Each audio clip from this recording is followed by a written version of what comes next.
Hello and welcome to Project Noon, a platform dedicated to exploring Hindu-Muslim dialogue. Our guest today is Professor Harry Oldmeadow. A brief introduction to the professor. He is currently the coordinator of religion and spirituality studies at Trobe University in Australia. His principal interests include the perennialist movement, as exemplified by René Guénon, Frithjof Schuon, Titus Burckhardt, and others, mysticism, the spiritual encounter of East and West, primal traditions such as those of the American Plains Indians and the Australian Aborigines, and the environmental debate. Some of the professor's publications include Journeys East, 20th Century Western Encounters with the Eastern Traditions, Light from the East, Eastern Wisdom for the Modern West, Traditionalism, Religion in the Light of the Perennial Philosophy, and most recently, Timeless Truths and Modern Delusions, the Perennial Philosophy as a Guide for Contemporary Buddhists. Professor Harry Oldmeadow, thank you for your generous time and thank you for joining us. Well, it's very nice to be with you, sir. Thanks for the invitation. Thank you.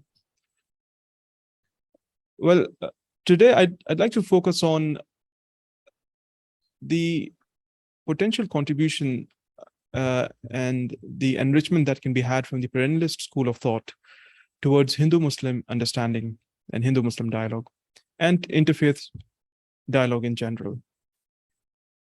But before we go there, just to start things off, what is the need for tradition in the context of a spiritual pursuit or a spiritual quest?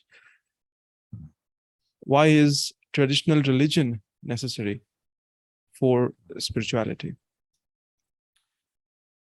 Well, from a perennialist point of view or a traditionalist point of view, the understanding is that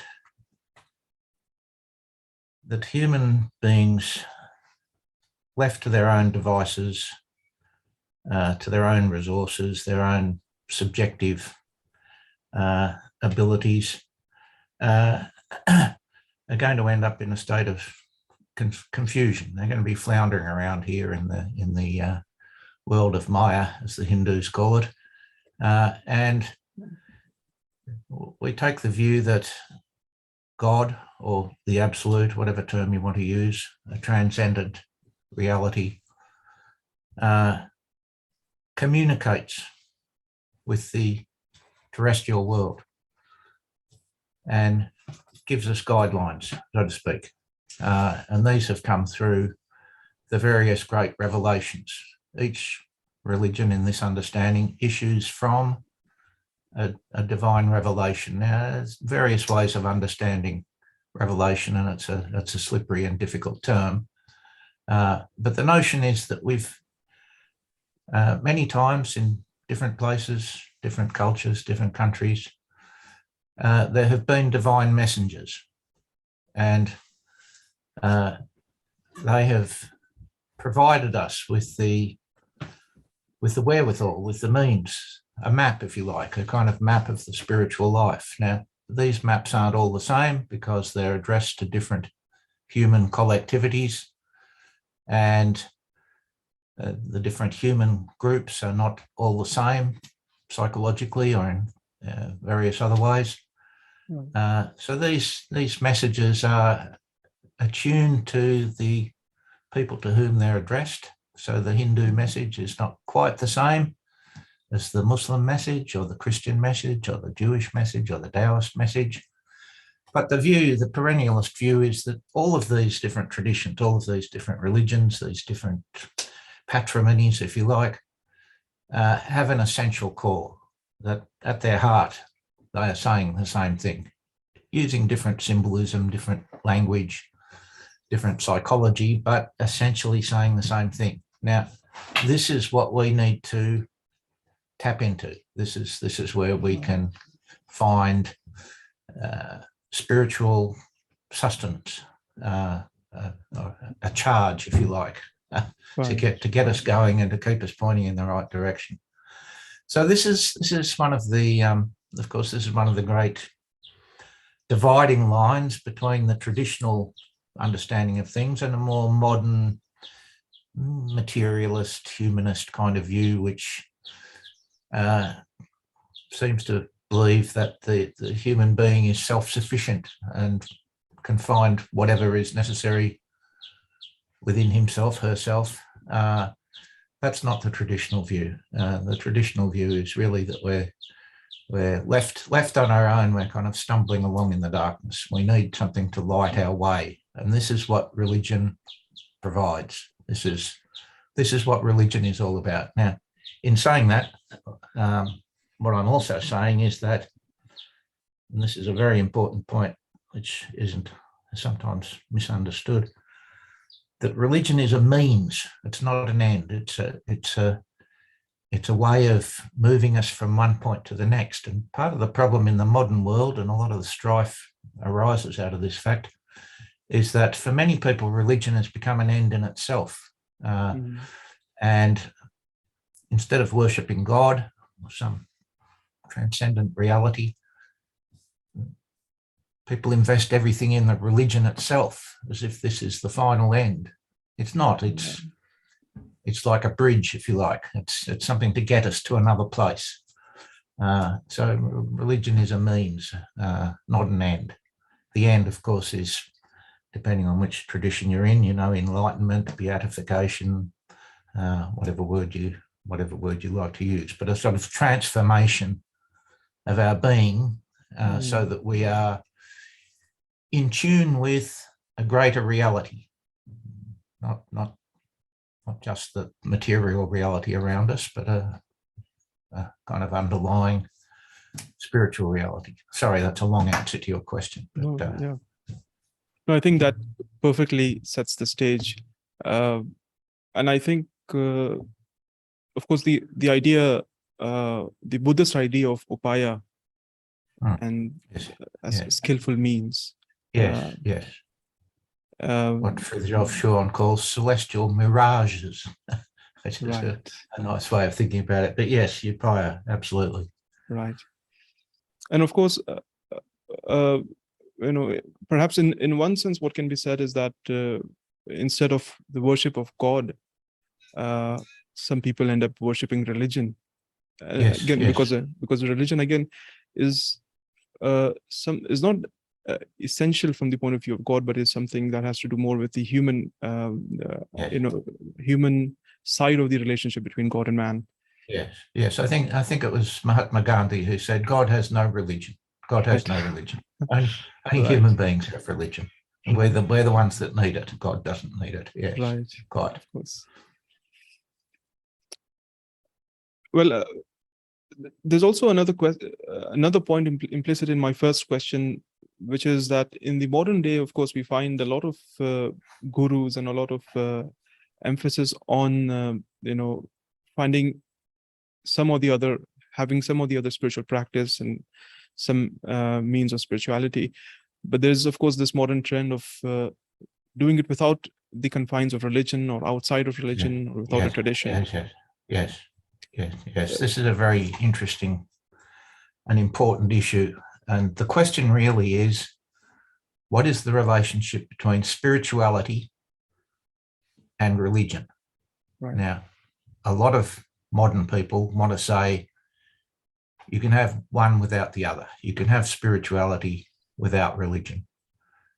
Now, this goes back to what I was talking about before. This is based on the assumption that we can find within ourselves, in our natural state, so to speak, we can find within ourselves all things necessary to spiritually transform ourselves. Now, as a perennialist, I don't take that view. As I said before, I take the view that left to our own devices, we're like blind men stumbling around in the dark. We need to attach ourselves to something greater than ourselves, something beyond ourselves, if we're to find our way out of our present predicaments. And if I could just make one other remark about this, part of the problem here derives from a confusion which is absolutely rampant in the West, perhaps less so in the East, I don't know, but it's everywhere in the West. And that is the conflation of the psychic and the spiritual. Mm-hmm. So the traditional view is that in most traditions, with variations. But to put it in its simplest term, the traditional view is that the human being is made up of three parts, three dimensions, if you like: the body, the soul or the psyche, and the spirit. And the spirit is beyond the psyche. It's impersonal. The psyche is our subjective identity, so to speak, and it's made up of, imagination and memory and dreams and genes and all sorts of things shape that, so that each person's psyche is quite unique and individual and subjective. But what we're after in spirituality is finding that part of ourselves which is not subjective and not determined by our conditioning, our particular circumstances, when we're born, where we're born, all those sorts of things. We're looking for something that's beyond all of that, some inner essential reality, which we can call spirit. We can give it other names, in Hinduism, Atman. So it's important, I think, to understand this distinction between the psychic domain and the spiritual domain, and that would clear away a lot of confusion. Right. And I think, of course, this distinction in Hinduism between the Atman on the one hand and Ahankara, your sense of self, or the ego on the other hand, yes. is an absolutely essential one. I mean, I suppose from that perspective, what you were saying earlier, Professor, that left to one's own self, we do not have recourse to those resources that put us in touch with the spiritual dimension. But in one sense, from the Hindu point of view, of course, the question is again, what is my essential self, or what is the essential self? And so from that perspective, perhaps from that angle, we can also say that the self in the absolute terms, or in Hindu terms, or as Atman and Brahman, is again the same source of these various religious traditions. I mean, what is being termed the absolute other in, for example, Semitic religions is the absolute self in Indic religions. Yes, of course. And, there's no better answer to the question of what is the nature of this self with a capital S. There's no better answer than the Hindu answer, which is that it's Satchitananda. It's being, consciousness, and bliss.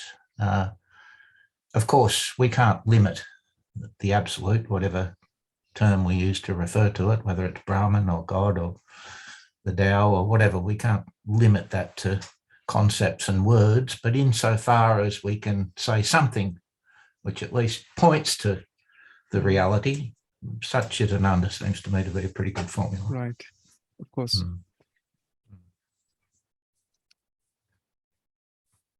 Well, I mean, just to bring up one quote and to move on to the second part of the discussion, which I wanted to focus on Frithjof Schuon's writings on Hinduism. Yes. Because I see in Schuon a person, of course, he converts to Islam and he becomes a Sufi sheikh. And in Schuon, we have one of the most eloquent contemporary Muslim writings on Hinduism, I suppose. For example, I have his book, Language of the Self, over here. Which has, one of the most eloquent writings on Sufism and Vedanta. I'd like to just quote again one point from here, where Schuon says that according to the Vedanta, the contemplative must become absolutely himself. According to other perspectives, such as that of the Semitic religions, man must become absolutely other than himself, or than the I, which from the point of view of pure truth amounts to exactly the same thing. What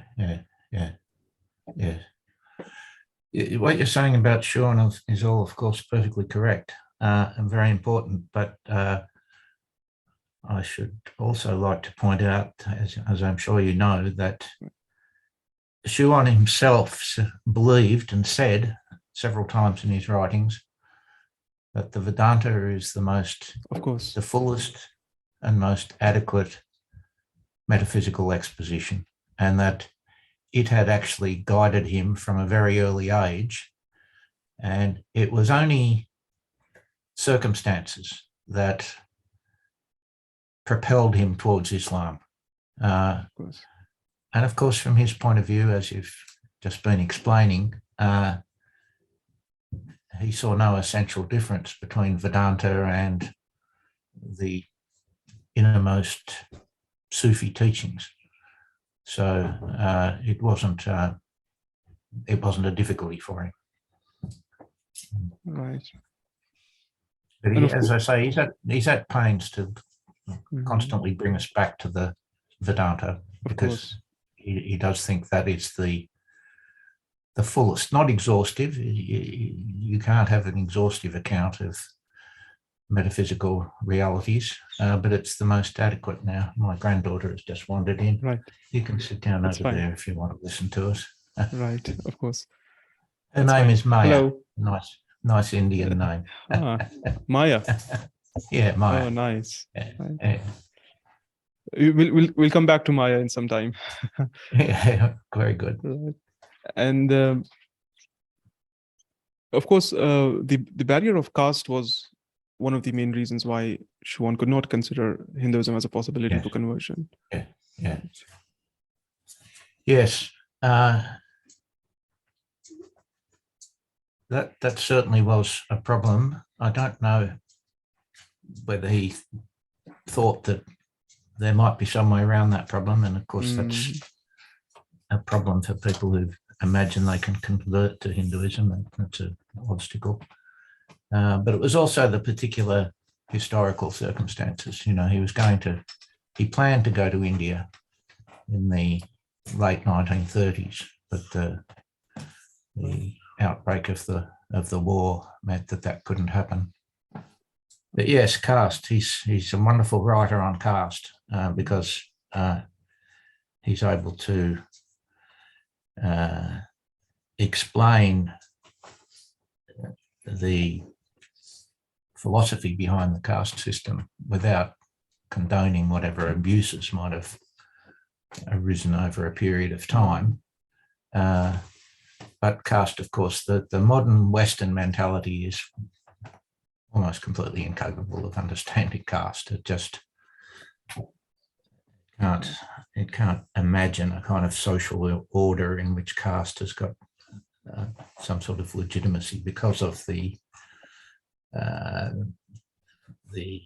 total kind of commitment to an obsession with egalitarianism and democracy and individualism and all of these other movements in the modern West over the last 200 years. So it's very, very difficult for Westerners to understand, to even begin to understand what caste was all about. Right. Of course, I think that's a whole separate discussion. Yes, it's a long, complicated subject. Yes. Yeah. Right, of course. Well, just to come back to the perennialist, perspective on interfaith understanding and understanding religious pluralism.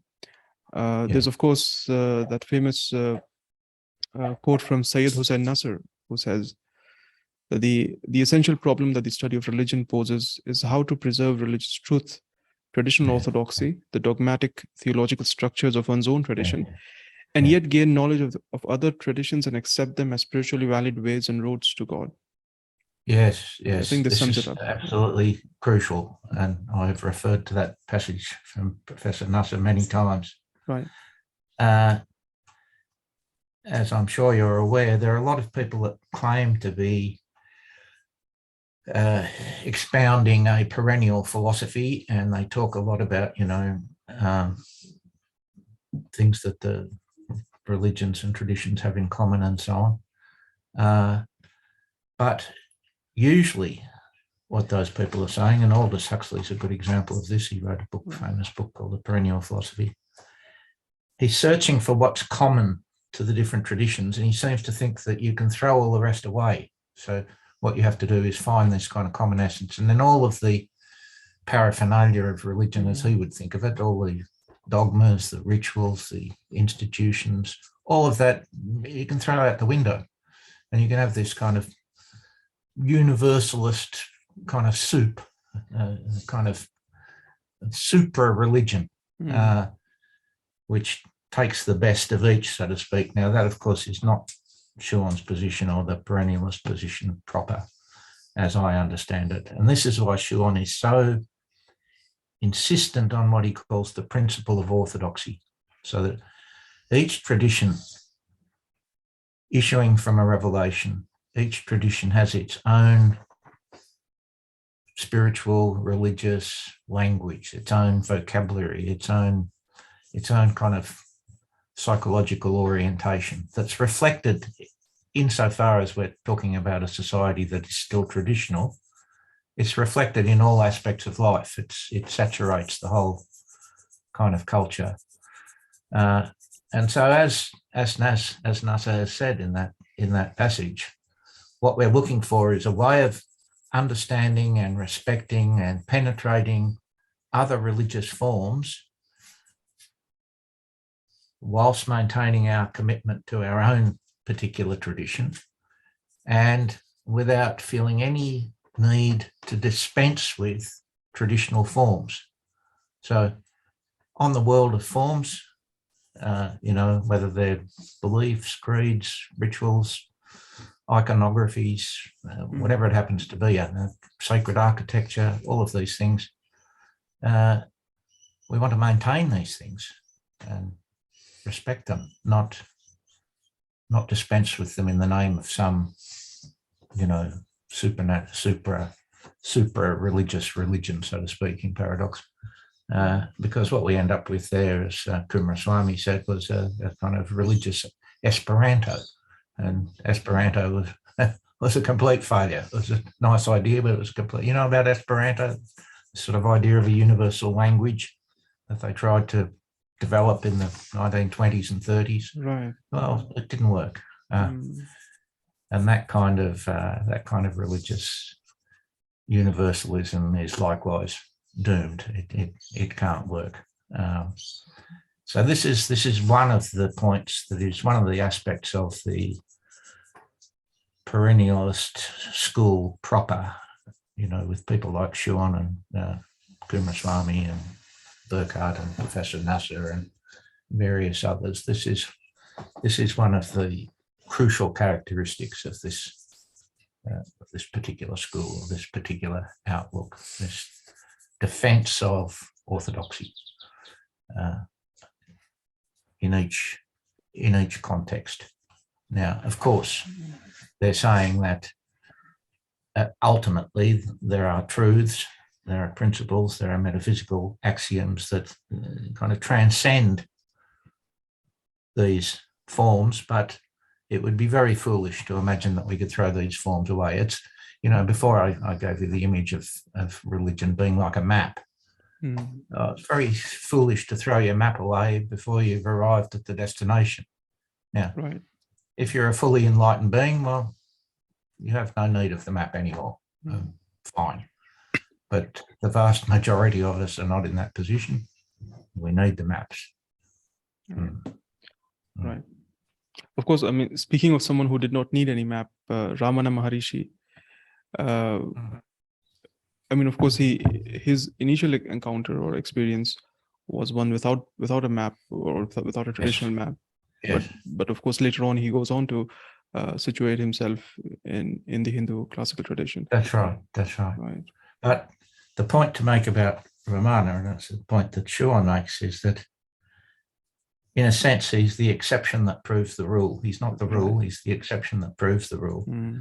Schuon says somewhere that, intellection, realization, enlightenment, whatever term you like, is possible anywhere at any time as a kind of isolated miracle.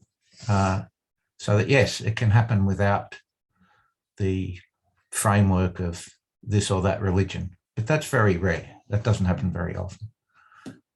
And as you say, Ramana himself, after his experience, couched his message very much in terms of traditional Vedantan teachings. Right. And I think the very idea, I mean, this again comes back to our discussion on the importance of forms and of tradition and of the map. I mean, for example, when you look at Buddhism and the way the modern West has also tried to water down classical Buddhism and try to make it just a natural religion or a philosophy or a way of life. Yes. Well, I mean, of course, you've written a book on this, Professor. Yes, that's right. That's right. Yes, yes. It's a kind of perfect case study of the kind of modern Western mentality appropriating traditional forms without really understanding them and diluting them and kind of dumbing them down, so to speak, so that, as you say, Buddhism for a lot of Westerners is just a rational philosophy of life. They like it because they think it's rational, compatible with modern science, compatible with various other aspects of the modern mentality. Now, of course, I don't mean to denigrate or abuse these people. They're often very well-meaning people who are doing the best they can in the circumstances they find themselves. But what we're presented with is a kind of severe etiolation or desiccation of Buddhism until it becomes a kind of shadow of what it really is, which is a fully fledged traditional wisdom with everything that implies. So it's got, a rich iconography. It's got extraordinary tradition of sacred texts, monastic lineages, great masters. The whole thing is there. But to bring it all down to something that's explicable in terms of modern humanistic psychology is to do it a tremendous violence. So what we need is people who can understand Buddhism in its traditional context. Now, that doesn't mean that there isn't some room left for, trying to find some meeting ground between Buddhism and various modern theories and ideologies and so on, provided we maintain a kind of sense of proportion, which is missing in a lot of this, so that we're dealing with things which are really quite incommensurate. The Buddhist tradition as a whole on one side, a kind of modern quasi-scientific psychology which has appeared in the last 150 years in the modern West. They're not two equal things, The modern Western psychology has got very much more to learn from Buddhism than Buddhism has to learn from modern psychology. Buddhism has got nothing to learn from, in my opinion. Of course. Buddhism has got nothing to learn from modern psychology. And I think the common misunderstanding is that within Buddhism you find a kind of something closer to an atheistic paradigm. Yes. Of course, Yeah. That's a that's a gross misunderstanding, of course. Yes, absolutely. I mean, this is another one of the unhappy factors which attract a lot of Westerners, a lot of modern Westerners to Buddhism, this misunderstanding that Buddhism is atheistic. As Schuon explains very clearly in his wonderful book on Buddhism, Buddhism is not atheistic, it is non-theistic, which is quite a different quite a different matter, something that's not well understood in the modern West, unfortunately. Right. Well, one final question, if I can. Certainly. Of course, I mean, there's so much more that we could talk about, but I just wanted to touch upon, before closing, on Swami Abhishektananda's work and how he can be situated within this whole perennialist discourse. Yes. Well, as you know, I've written a book about Abhishektananda. He's a very important figure in my own life. I don't know if you know, but I spent my early years in India. I spent the first 10 years of my life in India. My father was a Christian missionary in India. So from a very early age, I've been interested in the traditions of India, particularly Hinduism. And being of Christian background myself, a Christian commitment, I've pondered this question of the relationship between Christianity and Hinduism. And of course, Christianity, to speak in sort of reckless generalizations, Christianity on the whole has been a very exclusivist religion, at least in the last few centuries, and often a sort of aggressively exclusivist, which has posed all sorts of problems. Now, a lot of interesting people have looked into this kind of question of the relationship of Christianity and Hinduism, and some of them very impressive figures. But Abhishektananda is one of the most interesting of these. So just for people who might be listening who don't know anything about Abhishektananda, just let me sketch in a few background facts. He was a French monk, spent the first 30, 40 years of his life in France, his adult life in a monastery,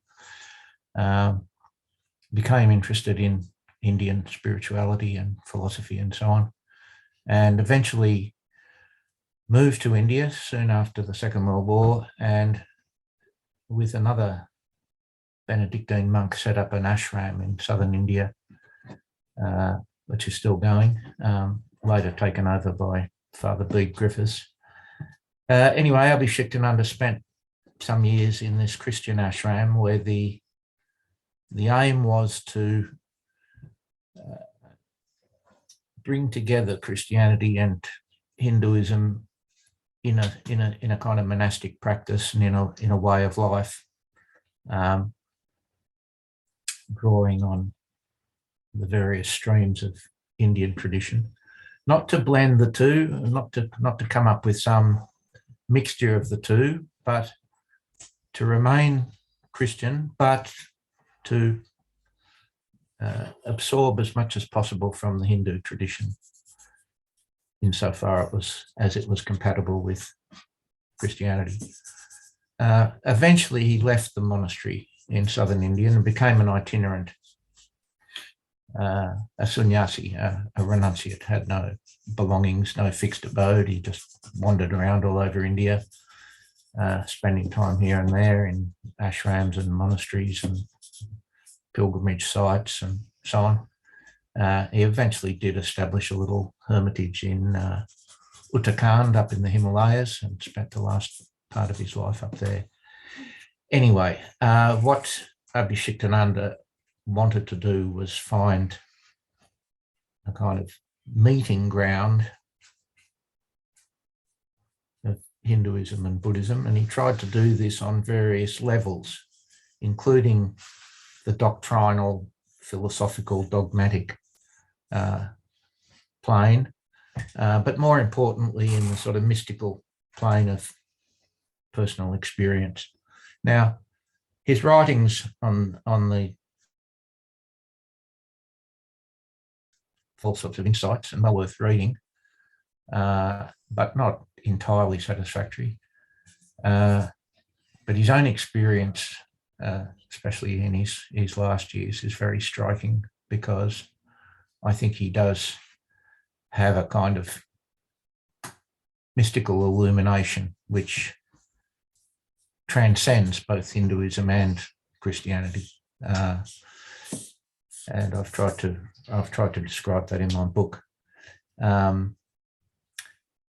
Unfortunately, not very well known. There are many other figures of similar type who are much better known in the West than Abhishektananda, and one of the things I wanted to do was try and bring him to wider attention in the West. The reason being that I think he's one of the few Western religious figures who, I think, I might be wrong, but who, in my opinion, really penetrated to the heart of the Vedanta. And an interesting kind of episode which illustrates this is that Swami Shivananda, who established a big ashram up in Rishikesh, he made Abhishektananda's little book called The Further Shore, which is his book on the Upanishads. Shivananda made this compulsory reading for the monks in his ashram, the Hindu monks in the Hindu ashram. He said, this book will explain, as well as any other book, what the Upanishads are all about. So Shivananda had the sort of confidence and faith in Abhishektananda. In much the same way, it might be said that in another one of these figures, I don't know if you know anything about him, but another interesting figure in the whole sort of East-West dialogue, interfaith movement was Thomas Merton, the American Trappist monk. D.T. Suzuki, who was the sort of doyen of Japanese writers on Zen in the mid-20th century and by far the most influential in the West. So he thought there was only one, he'd only ever met one Westerner that he thought fully understood Zen, and that was Thomas Merton. So I think Abhishektananda was like that with regard to Hinduism. I think he's, it's not a competition and one doesn't like to make comparisons, but a much more influential and popular figure in the West is Bede Griffiths, but who was a friend, a colleague of Abhishektananda's, and they were together in the ashram in South India for some years.